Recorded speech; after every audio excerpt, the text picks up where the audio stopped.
انساني حقوقو ډېره لمبردار یو. حقوق نسوا ډېر خیال ساتو د ښځو د حقونو. نو موږ د حقوق اطفال دغې ډېر لمبردار یو. موږ د ماشومانو ډېر کیاره کوو او ماشومانو له تا د حق ورکوو. موږ چې کوم دی د جنګلي حیات او حیواناتو سارو ډېر زیات حفاظت کوو. زموږ دا خلک یې بعضې دلدادۍ او تعریفونه یې کوي.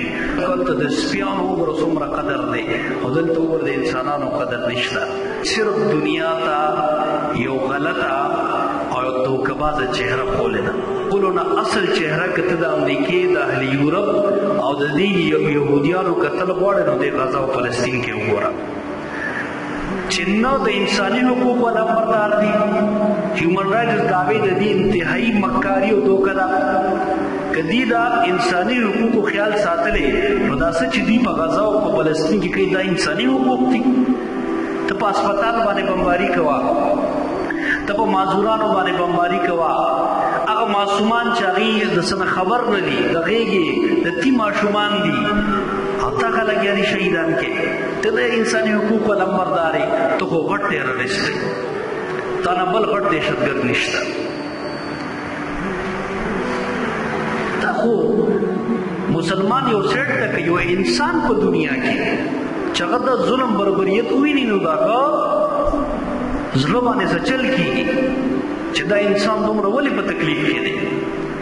د مایکروسافټ بله ورځ 50 ساله یو تقریب او بل ګیټس په هغې کې ناست دی او په هغې کې یو زنانه ودرېږي د مراکش او یو هندو زنانه ده د انډیا.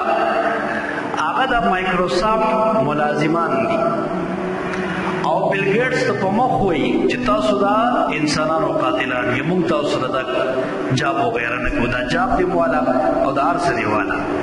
بل ګیټس د دروغو دعوې کوي چې زه د انساني حقوقو دومره خیال ساتم او زه په ټوله دنیا کې د سافټویر او د انسانانو خیال ساتم او دوی له سهولت ورکوم. نو کم دی په دې غزه او فلسطین کې دې څه لوبه ګرمه کړې ده؟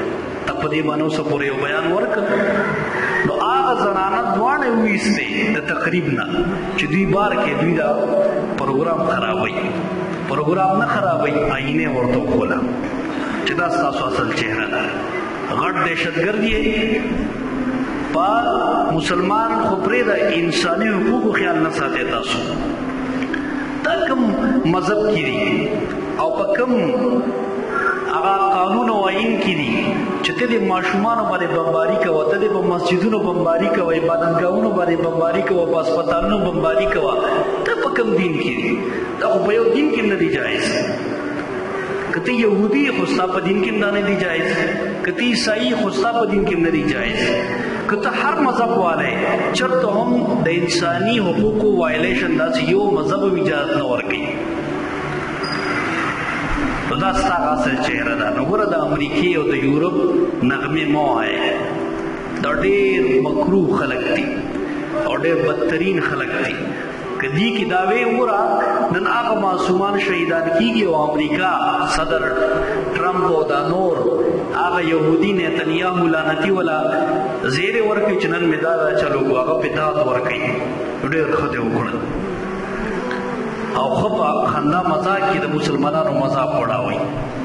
بله ځای د وزیر خارجه د امریکې یو بیان راغلی دی چې یاره دا موږ ډېر ښه کوو او موږ د غزا او دا خلک به ختمو، دا موږ ټیک کار کوو. مطلب دا چې ماشومان وجنو خیر دی، که موږ اسپتال کې مریضان وجنو خیر دی، که دا زنانه او دغه بې حرمتي کېږي خیر دی، دا موږ ښه کار کوو. نو دې نه بعد به هم لا څوک دوی ومني او دوی به وګڼي چې دا د انساني حقوقو ډېر غټه لمبردار دي. ټول نه غټ دهشتګرد خدای دی.